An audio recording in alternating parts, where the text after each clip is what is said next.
What is up, everybody? Welcome to the Couple on Fire podcast. On today's episode, we're going to talk about being a stay-at-home dad.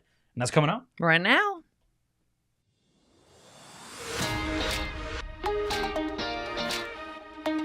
Thank you so much for joining us on the Couple on Fire podcast. This podcast is for couples, for marriages, and for families within the Christian community. We exist to help break the stigma that happens within the Christian community. We're talking about divorce, we're talking about addiction, and we're talking about so much more. We believe that all this is possible in this life, strictly based on the power of Jesus Christ and his ability to restore us fully. Let's dive in.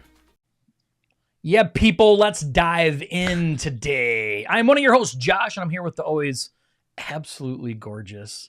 Listen, if you listen to our podcast and you don't have a chance to watch our podcast, you're going to want to watch it just because of how pretty this woman is. Be jealous. My wife, Christy, how are you, babe? I'm good. Are you? Yeah. Do you have anything that you want to talk about, that you want to explore before we dive into this? It's actually a pretty deep topic today, so yeah. Before we dive in, you have anything yeah, we may be getting another dog.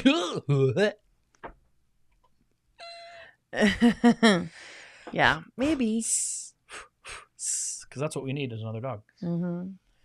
But the family, they want one. Yeah. They want another Frenchie. Anyway. All Frenchies need another Frenchie, apparently. I don't know what that means. Yeah, they do. Or who invented that saying. Probably just people that love Frenchies. They're cuddle bugs. Yeah. They like to cuddle each other. It would be Stella's niece. Yes. It would be her niece. Well, kind of. I mean, it's the same dad, but a different mom. I think so dogs it's like can inbreed a half little. Sister? I think that's like a half sister niece. It's not a niece. I think it's a half sister. It's a Western Virginian dog. Like, yikes. Yeah. All right. So we're going to talk about being a stay-at-home dad today, right? The life of a stay-at-home dad. So over the last 13, 14 years, I have been the stay-at-home dad. I stayed at home, raised the kids at home. I'm the one that did all the things at home. And Christy is the career lady. She's the one that went and made the bread, right? So we could afford the things that we can afford. So in this world now, the way that things are in the modern world, it's funny because a lot of times people think it is easily acceptable to be a stay-at-home dad. And to be honest with you, as a stay-at-home dad, it doesn't feel like it's easily accepted, honestly, to be a stay-at-home dad. Even in like the Christian community, as accepting and as loving as they are, and it's never an intentional thing, all things are done for standard families, right? So if you're part of a blended family, which we are, you know, most of the things that are talked about are about nuclear families. And when it comes to like Mother's Day and Father's Day, things are talked about like for the standard father, right? They always talk about like going to work, being at work, doing all the things at work all the time, right? And then the mom, when it comes to Mom's Day, it's about, oh, Mom's home with the kids. She has to do the laundry. She has to wash the dishes. She has to cook food. And we've had really complete opposite roles over the years. Yeah, of what society says. Yeah, of what society says.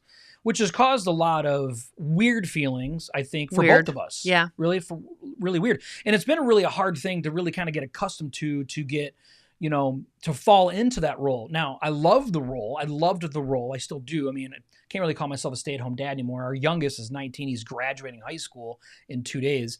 And so, but I have embraced the role over the years, and it's really empowered me to do other things inside of our lives. Like this, like our marriage coaching and our events, and be the main driver behind all that stuff. Yep. But what's really weird is that, like, there's a lot of families now that are dual income homes. Like, a lot of families are also dual income. So that's even accepted, right? Like, if you talk to a couple and like the mom and the dad both have to work to make ends meet, no big deal, okay? But if you come into a one income family home, it's really weird. Like, you get weird feelings, weird looks, and sometimes, depending on who it is, weird comments. If the person that is staying, that we had it with us, I'm the one that went to work, he's the one that stayed home. It's like people are like, well, why don't you guys switch roles then? Because it's just, I don't think it's easily as accepted. If we both worked, it'd be no big deal. Yeah. But since he was staying home, it was like, he should go to work and you should be at home with the kids. So it really was a lot of guilt on both of our behalf. Yeah. It was really hard on both of us, working through our own personal feelings about it and everything, because I felt a sense of guilt, especially because we're a blended family, that he was at home with my kids and I'm the one that left them with a person that's not their parent and was going off to work. And then he was struggling with not financially supporting the family. Yeah. And nowadays it is true, right? So the majority, I mean, I can't think of hardly anybody that we personally know. We have a large social circle of people that we know that has a single income home. Like, we're probably the only ones that I can even think of. No, there's like 3 or 4 families, younger couples at church. Couples, yes. Yeah, that the women, not our age, though. No, that the women stay home and the men go to work. Because the kids are babies. They're little. Right. And usually when the kids get a little bit older, it's like the other parent ends up going back to work to help because kids are expensive.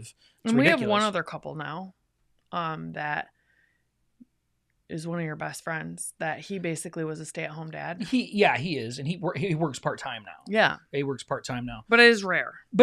Right? And so it's a weird thing to be a stay-at-home dad, number one. And then to always feel like you always have to like say something or, phrase things a specific way when it's like, I know for me, I was super insecure about it in the beginning. Mega insecure in the beginning because I didn't want to be viewed. I didn't want to be stereotyped a specific way as a stay-at-home dad.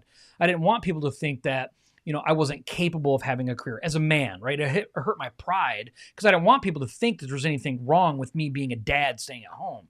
Like, oh, you're making your wife go to work, because that's really honestly the way that guys view it. Yeah. Right? You're making your wife go slave at work so you can just sit home and play PS4 and hang out with the kids all day and do nothing, and that's the way the world looks at it. I believe that in a large way, but I carried the burden of that, and then I got insecure about it. And so when people would ask me, what do you do? I would just tell people that I was a student, because I was a student too. I was going back to school. But even when I was on a break of school, like I had years where I was on a break of school, didn't finish, I would still tell people that I was a student. I was still a student. And I wouldn't say that I was a stay-at-home dad because I was too insecure about the situation that we had. And I wasn't comfortable in that. And it took me a long time to become vulnerable enough. I mean, years, 5-7 years. Yeah. To really kind of come out of the shell and be open and honest and be vulnerable about the situation that I was in. I don't have, like, my dad's very old school, right? He's very, very old school. And so he doesn't have the support of like, that's the right thing to do, right? It's wrong. Like, the man should go to work and then the woman should stay home. And that's the way that it's supposed to be. But the Bible doesn't call us to be a specific way of that, right? He calls men to lead the home and support your family. Doesn't say that it has to be a financial support. And so I was super insecure about it for a long time. Yeah. And now it's like, now he's gotten so comfortable with it. He tells everybody, like, I'm a stay-at-home dad. I'm like, babe, you need to get comfortable with saying, like, my wife and I run a business. We're marriage coaches. Mm-hmm. We do marriage jumpstart programs and events and all that stuff. Like, that's what you do now. Yeah. Too. And so, but during this time, one time I remember my mom and I haven't spoken like 4 or 5 years. I think it's been 4 or 5 years. I don't know. It's been at least 5. And so when I was talking to my mom, when him and I had first gotten together, it wasn't first, but like within the first 5 years of our relationship, I had a pretty stressful job in the beginning and that I had to work a lot of hours at and all these things. I called her one time just crying, like, I'm just stressed and I'm just talking to somebody about it. She drove up. She lives in a different state, like 9 hours away. She drove up, surprised me, to take me away for the weekend or something. But basically it was to take me out to dinner and corner me about stuff about how the man should go to work and I should be able to stay home. And she was like angry about it. Right. I'm like, where did this come from? This is not what Josh and I have talked about within our relationship, how it's supposed to, how we feel like God wants us to go. We've prayed and prayed and prayed about it. And every time it came up that it's like, okay, well then go get a job, like go get a job. We both would instantly be, even recently, up until like a year or two ago, we would get this feeling of dread and doom. Like we both, and I feel like it's just not right of what God wants for our relationship. Yeah. Or direction of how our family. Yeah, I agree. And there is some major upside for us, right? That worked in our family model. So me staying at home, I was a better fit to stay at home. I was more playful and fun and, I was better fit. We had mostly boys, 3 boys and 1 girl. And our girl, Jordan, she was much older than the rest of the boys So me being at home, playing the PS4 and playing on the computer and stuff like that and going out in the yard and making up games and things like that, I was a responsible adult with those things, right? I didn't sit on my butt and play PS4 and let the kids just run amok and not pay attention and be responsible. But I understood the value and been able to dig in deep. And so my dad worked all the time growing up, and I was the only boy. And so I understood how powerful and how important it was to have that male influence in our children's lives. We both are recovering alcoholics, right? And we didn't want our kids to fall into the same kind of stuff that we did. So me being around, I have more influence to those things. So with Christy and I praying about these things, consistently and always feel like we're getting the proper feedback from God that like, this is the right decision. It just kept feeling right, even as time went on. Yeah. And I want to talk about too, how he took on that role as his job. So even if I came home from work and I would be like, well, do you want help, babe? Do you want help in the kitchen? Do you want help? He's like, no, like your job is you go to work, you're working 50 plus hours a week. You're supporting the family. My job is here. I do all the grocery shopping. I do all the cooking. I do all the cleaning. I handle the kids, taking them to school, picking them up from school. That was his job. I mean, the only thing that I took on, which we both agreed made me feel better because I had some responsibility of the home, was laundry, and he hated laundry, so it worked out. Yeah. It's funny because I remember that conversation because we lived in an apartment, a 3-bedroom apartment at the time. Yeah. And I remember we had that conversation and she's like, I need to have something. Like I have to feel like I'm productive inside of our home to some degree. And that to me was pulling something from me, and it kind of tore my pride a little bit. Like, no, I need to own all of this because you go do this, because I'm not going and earning any money. I'm not doing anything outside the home. So I had to listen to what she was telling me and say like, no, okay, we need to do something. And then we sat down and she's like, look, what is it that you don't want to do? What is it around the house that you don't like doing? And we named off a bunch of stuff. Dishes. I'm like, I actually enjoy doing dishes. I know it sounds weird, but I do. And she's like, what about laundry? I like doing laundry. And I'm like, okay, I hate laundry. And she's like, I like laundry. I actually like doing laundry. Mm-hmm. And still today, she does the laundry for the house and does things that I would never do. She not only just washes it, dries it, folds it, puts it away for every human that lives in the house still today. Yeah. And I wouldn't do that. Yeah. I wouldn't do that. Yeah. So we found comfort, though, in knowing that there is ways to support each other inside and outside the home. And eventually I got a partial job at the church. Yeah. And you found ways to contribute financially even when you weren't working. So if we were hard up for money, you would go and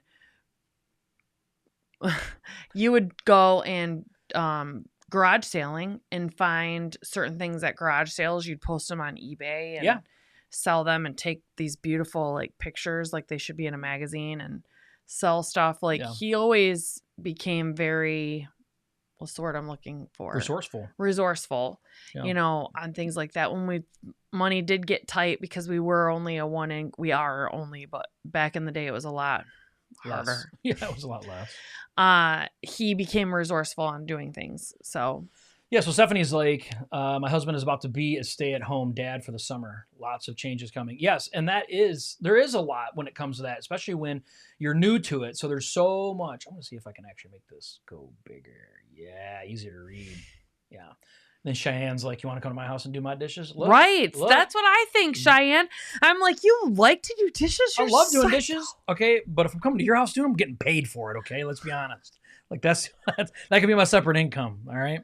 $100 a tub, like $100 a tub to do dishes. I actually do, right? So I found a system that worked for me within the home. Like I am all about systems. I mean, bless my wife's heart, so is she, and that we get along really well on that. My systems are very different than her types of systems, but we believe in them. And I have found the kitchen is mine. Like the kitchen is mine, and my wife's okay with that. Like when people first come over here that have never been over here before, my husband loves to cook too. Okay, he loves all of it. I do. And we have just gotten so comfortable in our routines. If we have a couple come over for dinner or something that's never been over here before, it is hilarious to me because I'm just sitting out on the couch in the living room.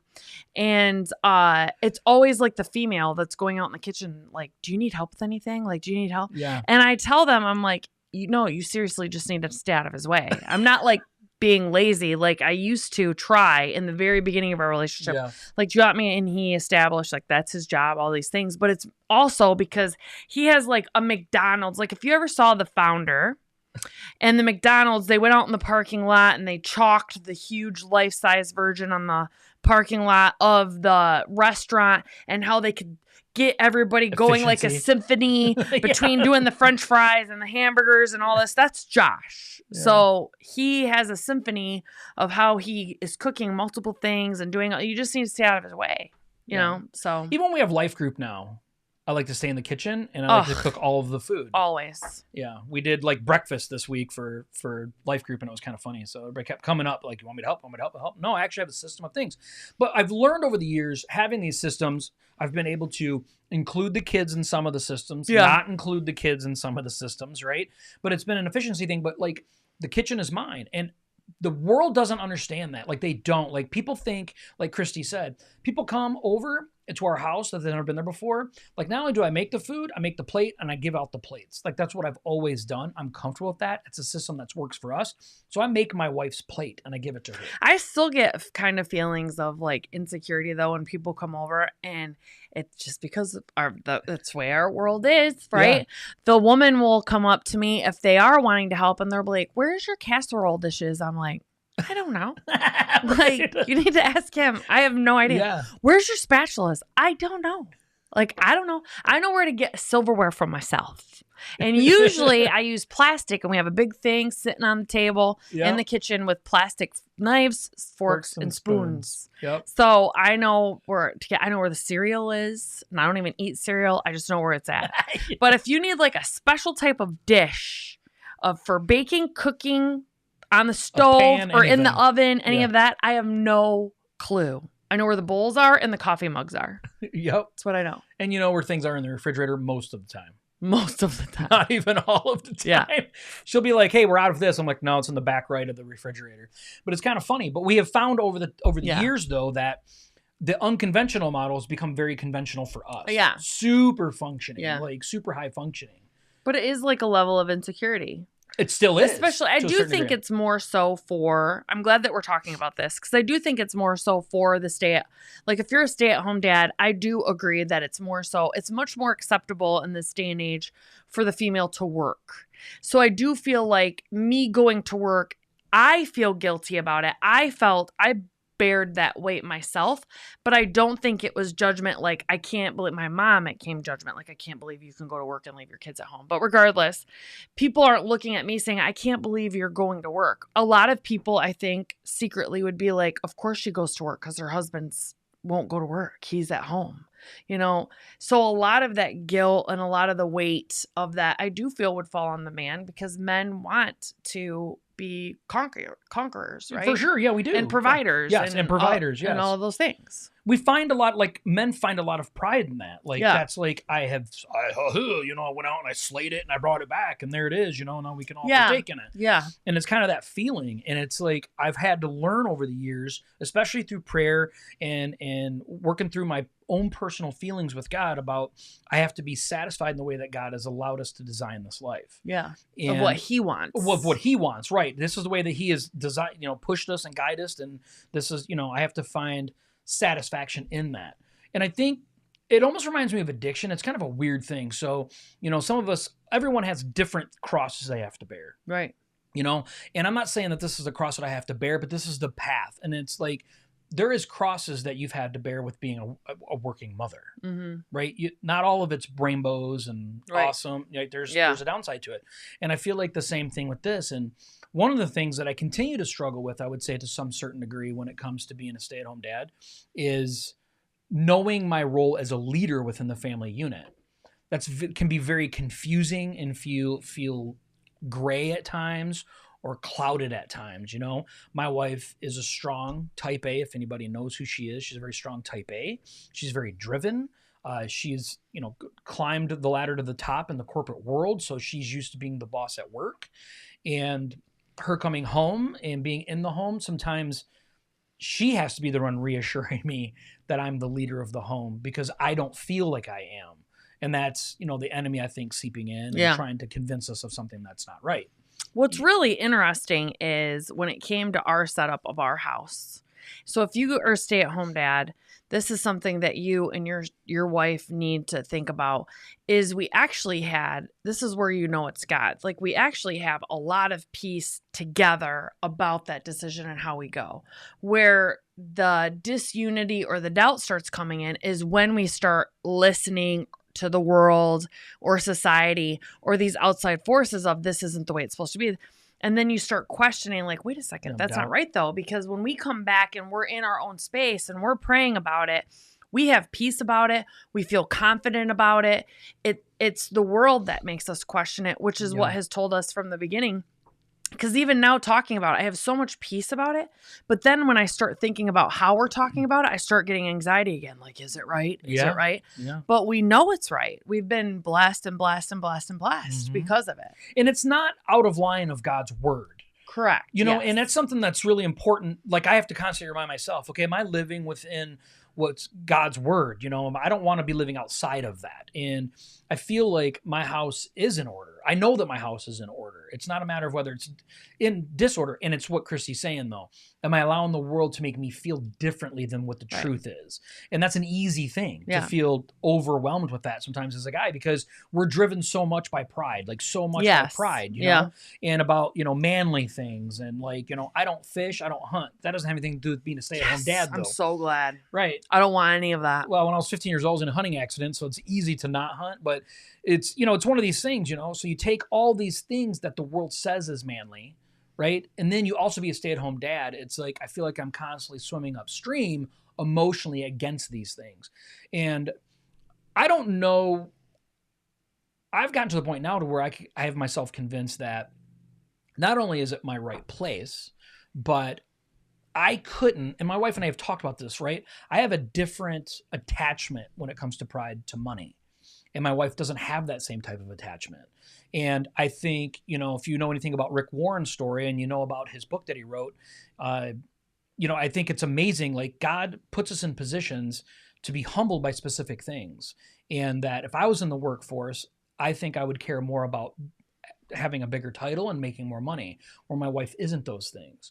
And then we become blessed because she's humbled in that way and I'm not. And so I have to constantly remind myself, like, this is the position that God wants me to be in. I need to learn the lessons that he's trying to teach me through this. And be open to honestly self-reflecting. Like, one day on the way home, we were talking about it, and Josh was like, don't you get a sense of pride, like a feeling of pride? Like, you go to work all day long and you come home and that you're providing for the family. Don't you like feel pride about that? And I'm like, no. I was shocked when you told me that. Like, I don't think anything of it. I think I said it wrong. I don't think you understand what I mean. I don't think anything of it. Like, it blows my mind. Nothing. Blows my mind. Yeah. I that's the thing, right? So it's incomprehensible to me to understand that. Yeah. Because to me, that's the driving force, which is, I think, an unhealthy thing. Yeah. I think that's why men real easy, and I'm not saying that women can't. Women can, right? But men so easily can get overly engulfed in their work and leave the family behind, where it's like work, work, work, work, work. And then they turn to the wife and say, well, you couldn't have all these things if I didn't work all this time. And I think that's just an excuse to keep feeding your pride of what makes you feel good. And then blame your spouse because it's like, these are the things you want. Yeah. You know, and we don't have that. No. We don't have that. And that's a beautiful upside of this change of seats. Yeah. You know, over the years. Yeah. What do you think has been the biggest struggle with me being the stay-at-home dad for you? Because we're a blended family, I have a lot of guilt about my kids. About you going to work and then me staying at home with your kids? With my kids. But let me ask you, what if it was your ex-husband and you guys were still together and he stayed at home with the kids? Would you think that you'd feel differently about that? That's Is it because we're a blended family? He was lazy. No, I don't mean that, but I'm just saying, like, I'm looking for clarity because I'm confused. I don't think I struggled with it. I think as far as you just staying home with my kids because we're a blended family, really? I don't think I really honestly don't. I mean, I would have struggled if we were like, oh yeah, God wants you to stay at home, and then I would come home and the house wasn't clean, or You didn't take on you took on everything. Like you bore the entire weight of the family on your shoulders. And that to me is leadership. That is leading the house. Like I'm the one that's gonna come up with, family game nights and doing family devotionals and making sure we have family meetings and making sure everything's on the same page. That's leadership to me. So I didn't struggle with you staying at home at all. What I struggled with more is anger. Like if people came in and were trying to tell us, like your dad or my mom, trying to tell us that it should be a different way, I would get angry as far as protective over you because I know that you struggled already with feeling guilty about that. Yeah. And to me, it's like that's none of your business. Like this is our home. We have a good home for our kids because they have a person that is God-fearing, that has a level head on their shoulder. He's not lazy. He's showing them how to run a household, how to take care of kids, how to cook. I mean, a lot of men don't know how to cook, and I don't know how to cook. Okay. So there's no judgment there. You can cook. I can, but I don't, and so it's like, I feel like you really, gave us the opportunity for you to show the boys, the 3 boys that were stayed at home with you, how to be a true man, how to truly care for the family, put the family first, which is what a lot of men struggle to do over their career. Yeah. And you showed them what comes first, like you making me happy. You like saying, hey, Christy's the queen, let's talk to her. I think you did a really good role model. And to this day, our 3 boys, none of them have girlfriends. I mean, they have had girlfriends, but they don't have girlfriends. They don't feel like they need to be rushed into sleeping around. Having an unhealthy relationship towards women. And I think that's a huge, huge, huge thing because you stayed at home with them. Huge. Yeah, I never connected the dots to that. I think a big part of me, the reason why I feel like a lot of this has been possible is because of your level of desire to support me in my role. Yeah. To make me feel better about my emotional downsides. Yeah. And not bash me about it or, tell me how lucky I am that I get to stay home and that, you never did any of them things, even though you probably felt that way internally at times, about well, you get to stay at home with my kids and I don't. It's like I never felt like we bashed each other over. No, because we both had a little jealousy. Yes. You've, voiced to me, I'm jealous. Even now, you're like, I'm a little jealous because you love your job so much and you're going and doing all these things. And I'm like, well, I'm a little jealous because you get to stay at home and work on all of our business stuff and, pick the kids up from school and get to hear them when they're super excited. I mean, by the time I got home, they were entrenched in their video games and whatever else. And we're over talking. They were over it. They were boys. Yeah. They only have so many words in the day. Yes, exactly. Yeah. So we both struggled a little bit with the jealousy, but I think that's how we know we were being obedient and faithful to God, because through that we didn't allow it to change our mind. Yeah. Yeah, I think, when it comes to being a stay-at-home, because now you're going back to school. No, I am. Yes, I am. I have utilized some of the time of being home the last 13, 14 years, bouncing back and forth on going to school. But now I'm going to enroll in my master's program. And it'll be 13 years this December. 13. I was not working before you and I got together. Oh, that's right. So I've been a stay-at-home dad for 14 years, a little over 14 years now. And he's good at it. Well, I took it very serious, like you said, and it's been a lot emotional journey, but the support on both of us deciding this is what we believe God wants. We've decided that we're going to be all in on it and, in all the ways. But, if I can give any advice to any guy that's staying at home, it's, you got to stop looking at the world to tell you that it's okay that you stay at home. You got to stop looking at people that don't understand your situation and looking for them to support you in what you're doing. It doesn't work that way. You're not going to find that type of support. I know that we should expect that sometimes. Our family should be supportive. Everyone should be supportive, and not everyone will be. Not all of our family will be supportive. We really got to look into. Should decide. You got to look into your marriage and rely on your spouse to really be the support model for that and carry each other through, because outside of our household, nobody understands fully what's inside of our household. Not even to the degree of it. As much as it is when we go to get-togethers with people and I go and I still go make Christy's plate and bring it to her. People don't understand that. It's just the role I that don't think about it. And I'm just right. like, and I thank just you. do it. I just do it, right? Or I'll come back and sit with a plate and she'll be like, oh, yeah, I probably should get up and get some food. And I'm like, no, I'm sorry. I didn't think about it. I'll go grab you one. If we're somewhere else, if we're at someone else's house and they have like all the food set out and stuff, I don't even go get my own plate. You know, I just wait. And sometimes he'll forget because we're out.